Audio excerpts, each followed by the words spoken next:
नमस्कार मित्रांनो, मी संदेश द संदेश अकॅडमी या यूट्यूब चॅनलवर तुमचं सगळ्यांचं स्वागत करत आहोत. आज आपला 15वा दिवस आहे. तर आपण 24 जुलै 2026 या दिवशी आज आपला 15वा दिवशी आपण आपलं लेक्चर घेत आहोत. आपल्या लेक्चरमध्ये असतात मित्रांनो पोलीस भरती. आत्तापर्यंत पोलीस भरती सराव पेपर असायचे, तलाठीचे क्वेश्चन असायचे. तर यासोबत आज आपण MPSCचा ग्रुप सीचे प्रश्न पण घेत जाणार आहोत. आपला पॅटर्न असतो मित्रांनो, सामान्य ज्ञान, बुद्धिमत्ता चाचणी, गणित, मराठी व्याकरण, चालू घडामोडी आणि इंग्लिश हा पण सब्जेक्ट असणार आहे, कारण तो MPSCमध्ये असेल. ओके, त्यामुळे आपलं मिशन आहे सरकारीनोकरी.com. तुम्हाला जर सांगायचं म्हटलंच तर MPSC आयोगाने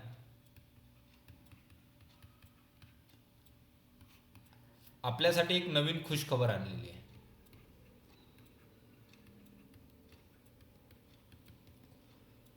ज्यांचं पदवी झालेली आहे किंवा टायपिंग झालेली आहे, या सर्व अभ्यासकांसाठी तलाठी भरती आणि ग्रुप सी मधल्या ज्या काही पोस्ट असणार आहेत त्या कंडक्ट होणार आहेत.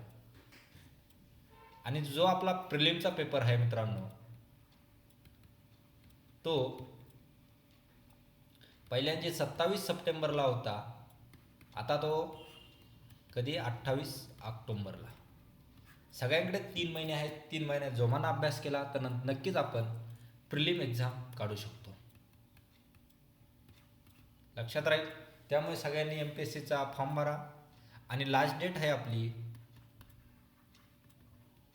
5 ऑगस्ट 2026. राहील लक्षात. त्याच्यामुळे मी MPSC ग्रुप सीच्या आपले क्वेश्चन पेपरसुद्धा बघत जाणार आहेत. प्रत्येक जणाला फायदा होईल असा मी माझा प्रयत्न ठेवणार आहे. तर चला, आजचा आपला पहिला प्रश्न असणार आहे मित्रांनो, तो भारतीय राज्यघटनेत कोणत्या अनुच्छेदाद्वारे राष्ट्रपतींना अध्यादेश काढण्याचा अधिकार दिला आहे?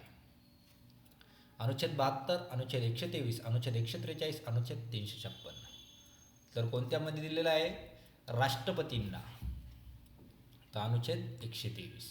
ऑप्शन क्रमांक बी आपलं योग्य उत्तर असणार आहे. आता मी तुम्हाला दुसरा प्रश्न विचारत आहे मित्रांनो, हा तुम्ही मला कमेंट बॉक्समध्ये सांगायचा आहे किंवा मी याचं उत्तर उद्याच्या याच्यात सांगेल, उद्याच्या लेक्चरमध्ये सांगेल.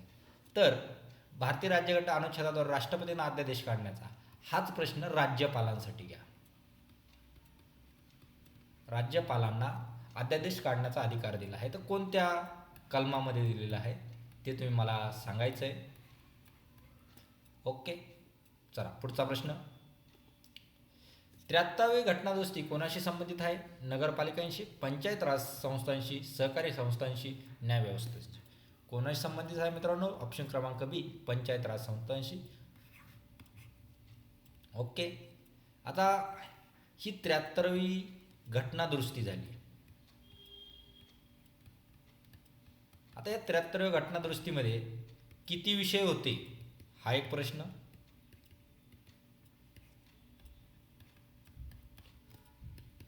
दुसरा, ही घटनादुरुस्ती कोणत्या साली झाली? आणि तिसरा प्रश्न, पंचायत राज असणारी पहिलं राज्य कोणतं आहे? ओके, हे 3 प्रश्न राहील लक्षात तुमच्या. ओके, या 3 प्रश्नांचे उत्तर द्यायचे आहे ते मी तुम्हाला उद्याच्या लेक्चरमध्येच नक्की सांगेल.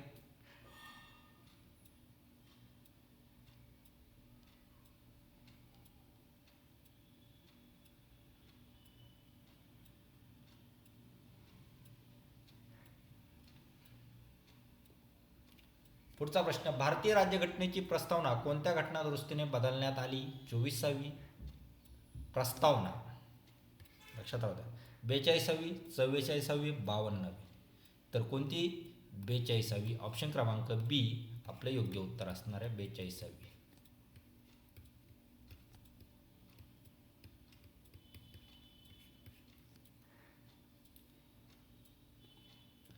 बायोस्फिअर रिझर्व आणि राष्ट्रीय उद्यान यातील मुख्य फरक कोणता? कोणताही फरक नाही आहे. बायोस्फिअर रिझर्वमध्ये मानवी क्रियाकलाप मर्यादित स्वरूपात परवानगी असू शकते. राष्ट्रीय उद्यान मोठे असते. राष्ट्रीय उद्यानाला युनेस्कोची मान्यता असते. तर उत्तर काय असणार मित्रांनो? मेन फरक काय? बायोस्फिअर रिझर्वमध्ये मानवी काही क्रियाकलाप मर्यादित असतात किंवा काही परवानगी असू शकत नसते. काही प्रमाणात परवानगी असते. राष्ट्रीय उद्यानमध्ये तुम्ही फिरू शकता. ऑप्शन क्रमांक बी आपलं योग्य उत्तर असणार आहे. महाराष्ट्रातील सर्वाधिक जिल्ह्यांना सीमा लागणारे राज्य कोणते? गुजरात, मध्य प्रदेश, तेलंगणा, कर्नाटक. तर कोणता आहे मित्रांनो? ऑप्शन क्रमांक बी मध्य प्रदेश.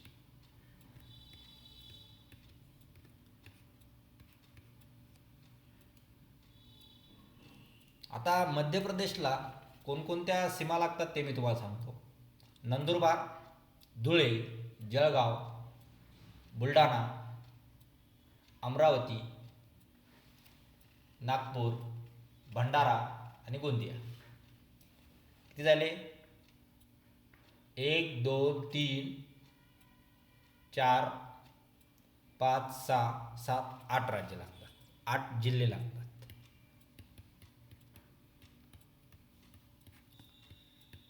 नंदुरबार ते लास्टचा कोणता मित्रांनो सांगितलं तुम्हाला? गोंदिया.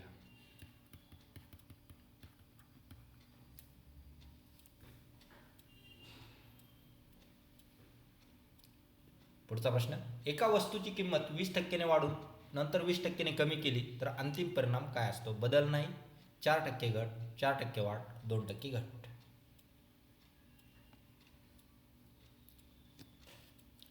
आता मित्रांनो आता एक वस्तू आहे ती 100 रुपयाची आहे. 20% वाढवली 120% झाली. त्याची 20% कमी केली. आता याची किती झाली? याची 10% म्हणजे 12 आणि 20% म्हणजे किती झाले? 24.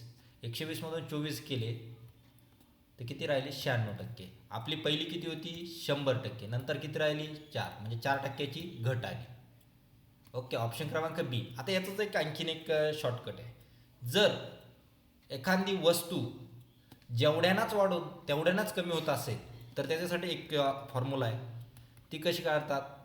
A² / 100. ए म्हणजे ही जी घट आहे जी एकसारखी ती.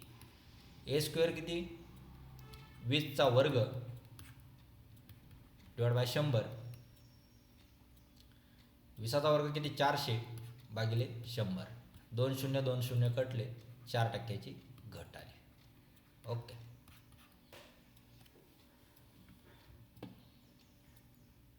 समजलं? भारताच्या संविधानातील कोणता भाग मूलभूत अधिकारांशी संबंधित आहे? मूलभूत अधिकार विचारले, मूलभूत कर्तव्य नाही. भाग 2, भाग 3, भाग 4, भाग 4A. तर कोणता आहे मूलभूत अधिकारांशी? भाग 3. ऑप्शन क्रमांक बी आपले योग्य उत्तर असणार आहे. अर्थशास्त्र हा ग्रंथ कोणी लिहिला? पाणिनी, चाणक्य, कौटिल्य, पतंजली आणि कालिदास. कोणी लिहिला? चाणक्य उर्फ कौटिल्य यांनी लिहिला. ऑप्शन क्रमांक बी आपले योग्य उत्तर असणार आहे. पुढचा प्रश्न. Root of 0.0081. त्याचा आन्सर काय येणार आहे? 0.909 009. तर काय येणार आहे? 81चं स्क्वेअर रूट काय आहे? 9 आहे मित्रांनो. आता हे बघा 0.9 × 0.9 9 9 81 हे डबल 0 आणि नंतर पॉईंट येणार आहे. ओके. त्यामुळे काय असणार आहे तो? 0.9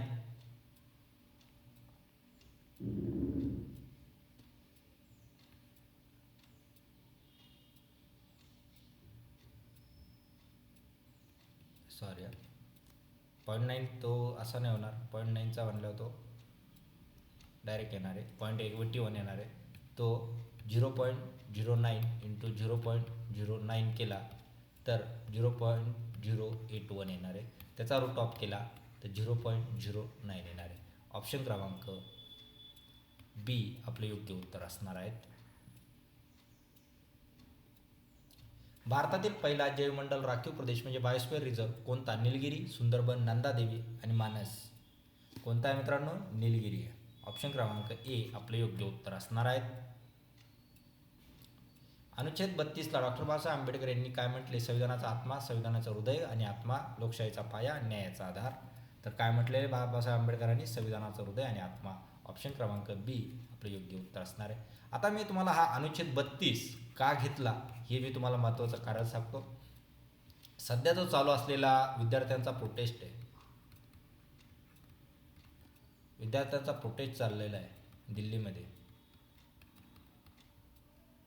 जंतर मंतरवर. या मैदानावर चाललेला जो प्रोटेस्ट आहे त्याच्यामध्ये बऱ्याचशांचे न्यूज मीडियामध्ये तुम्ही जर बघितलं तर जर सरकारने जर काही ते केलं नाही तर आम्ही अनुच्छेद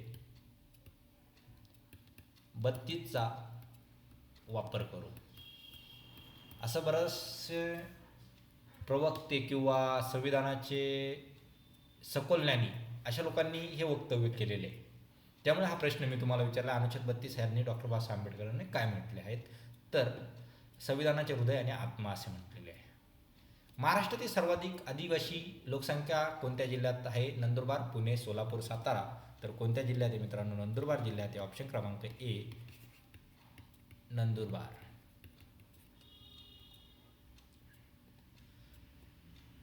पुढचा प्रश्न 18, 30, 48, 72, 102. पुढची नेक्स्ट संख्या काय असणार आहे ते सांगायचं आहे तुम्हाला. 132, 138, 140, 150.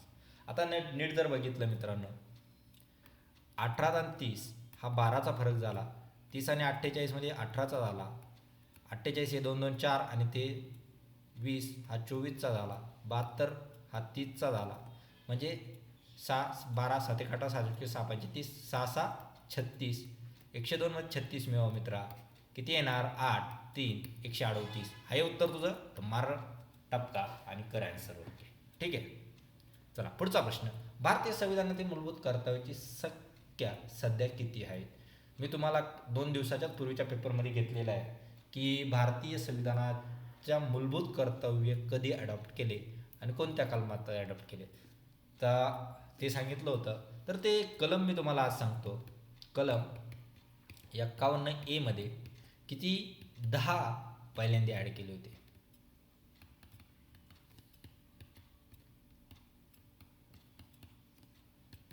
आणि ते कोणत्या आयोगातर्फे,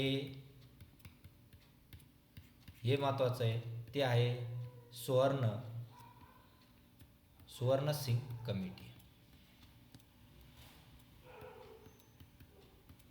सुवर्ण सिंग आयोग. आणि नंतर 86 कॉन्स्टिट्यूशन ते झालं, त्याच्यामध्ये 11वा ॲड केलेला आहे, तो शिक्षणा संदर्भात केलेला आहे. तो कोणता ते मला सांगायचं आहे. ठीक आहे. हे तुमचा कमेंट बॉक्समधल्याचा रिव्हिजन. तर आत्ता सध्या ते कर्तव्यांची संख्या आहेत मित्रांनो, आता मी तुम्हाला 10 सांगितले आणि हा एक 11वा.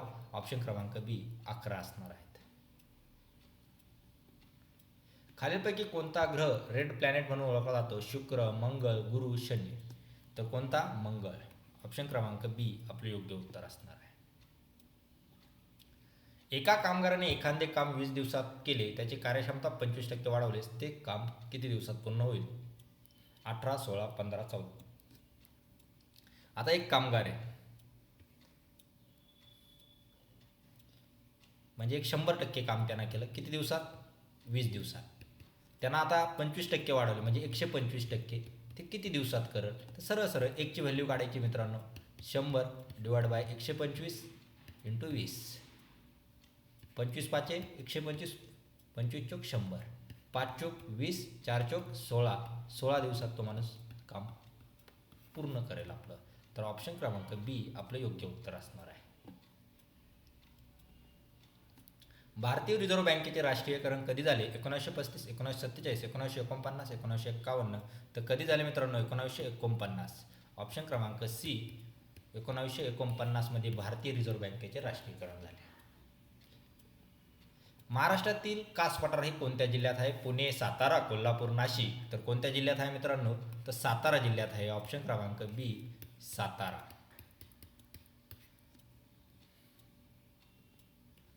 कोणती नदी ही पश्चिम वाहिनी आहे? गोदावरी, कृष्णा, तापी, भीमा. मी तुम्हाला सांगितलं तर पश्चिम वाहिनी ज्या काही नद्या असणार आहेत त्या अरबी समुद्राला मिळणार आहे, आणि ज्या पूर्व वाहिनी असणार आहे त्या बंगालच्या उपसागराला मिळणार आहे किंवा बंगालच्या खाडीमध्ये मिळणार आहे. तर पश्चिम वाहिनी नद्या ज्या महाराष्ट्र आणि गुजरातच्या बॉर्डरवरून जातात, महाराष्ट्रातून आणि गुजरातमधून जातात, ती तापी, नर्मदा या महाराष्ट्राच्या. त्याच्यापैकी कोणती आपल्याला? तापी. ऑप्शन क्रमांक सी आपलं योग्य उत्तर असणार आहे. भारतीय संविधानातील कोणते कलम घटना दुरुस्ती संबंधित आहे? 352, 356, 368, 324.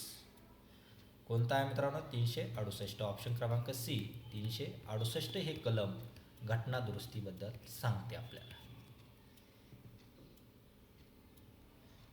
625, 25, 1296, क्वेश्चन मार्क, 34, 35, 36 आणि 38. आता मित्रांनो, ज्याचे स्क्वेअर पार्ट आहे, ज्याचे वर्ग पार्ट आहे, ज्याचे वर्गमूळ पार्ट आहे, ज्याचे घन पार्ट आहे, ज्याचे घनमूळ पार्ट आहे, अशांना हा प्रश्न आहे काहीच नाही. 25चा वर्ग केला तर तो 625 असतो आणि 1296 हा 36चा वर्ग आहे मित्रांनो. त्यामुळे ऑप्शन क्रमांक सी आपलं योग्य उत्तर असणार आहे. इस्रोचे मुख्यालय कुठे आहे? श्रीहरिकोटा, बेंगळूर, हैदराबाद, तिरुवनंतपुरम. कुठं आहे मित्रांनो? बेंगळूरला आहे. ऑप्शन क्रमांक बी आपलं योग्य उत्तर आहे.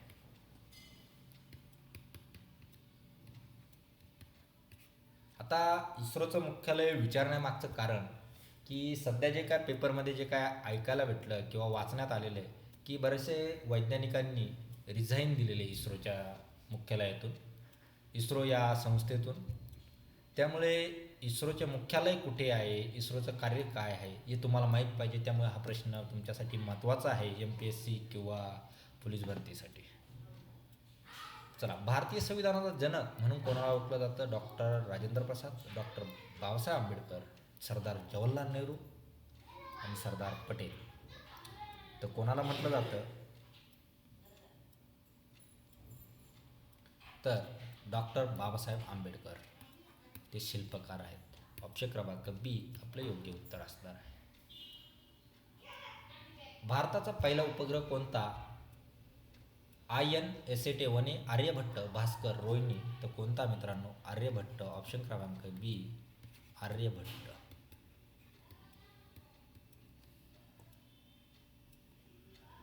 भारतीय संविधान कोणता अनुच्छेद समानतेचा अधिकार देतो? 14, 19, 21, 32.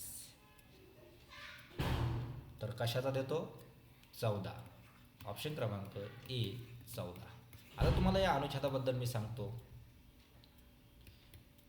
14, 15, 16, 17, 18, 19, 20. उद्या आपण हे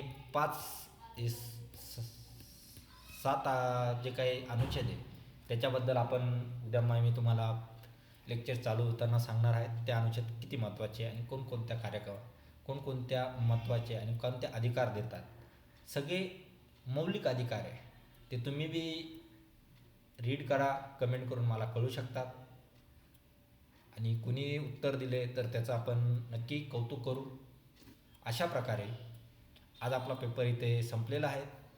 25 पैकी तुम्हाला किती मार्क मिळाले ते तुम्ही मला कमेंट बॉक्समध्ये कळू शकता.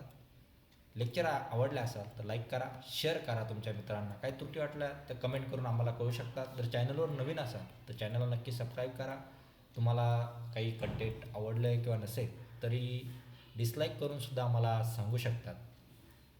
आणि दररोज संध्याकाळी 7 वाजता द संदेश अकॅडमी या यूट्यूब चॅनलवर तुम्हाला MPSC ग्रुप C आणि पोलीस भरतीबद्दलचं मार्गदर्शन मिळत जाईल. चला, आज आपण इथेच थांबूया. जय हिंद, जय भारत मित्रांनो.